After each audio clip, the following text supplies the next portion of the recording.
নমস্কার বন্ধুরা, স্বাগত জানাই তোমাদের আমার ইউটিউব চ্যানেলে। তো এই মুহূর্তে যে বিশেষ খবরটি তোমাদের সাথে আলোচনা করব সেটা হচ্ছে 16,500 প্রাথমিক প্যানেলে যারা চাকরি পেয়েছিলেন, সেই চাকরি পাওয়ার পরেও পিটিআর 2016 রুল অনুযায়ী যে 5% অ্যাডিশনাল প্যানেল তৈরি করার কথা সেই রুলে লেখা ছিল, অর্থাৎ নিয়োগ বিধিতে লেখা ছিল।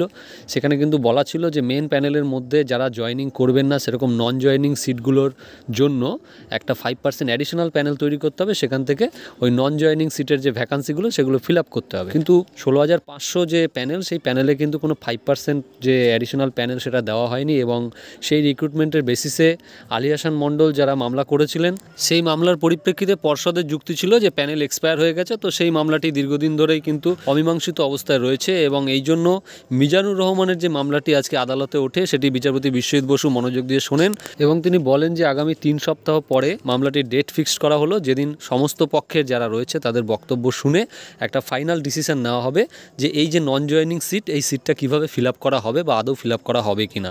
তো একদিকে কিন্তু বিচারপতির বক্তব্য শুনে বোঝা যাচ্ছে যে তিনিও চাইছেন যে এই নন জয়েনিং সিটটা যেন ফিল আপ হয়, কারণ যেহেতু গেজেটে এটা উল্লেখ রয়েছে সেহেতু এটা কিন্তু ফিল আপ হতেই পারে। শুধুমাত্র প্যানেল এক্সপায়ার করে গেছে, এই যুক্তিটা কিন্তু হয়তো আগামী দিনে যে হিয়ারিং হবে সেখানে খাটবে না। তো দেখা যাক বন্ধুরা আগামী দিনে হিয়ারিংয়ে কি হয়। আপাতত বিচারপতি যে মন্তব্যটি করেছেন সেখান থেকে কিছুটা আশার আলো দেখা যাচ্ছে। তো দেখা যাক আগামী দিনে যা হবে তোমাদের সাথে শেয়ার করব। এখনকার জন্য এটুকুই ছিল ভিডিওটি। সবাই ভালো থাকবে, দেখা হচ্ছে আবার পরের ভিডিওতে। ধন্যবাদ।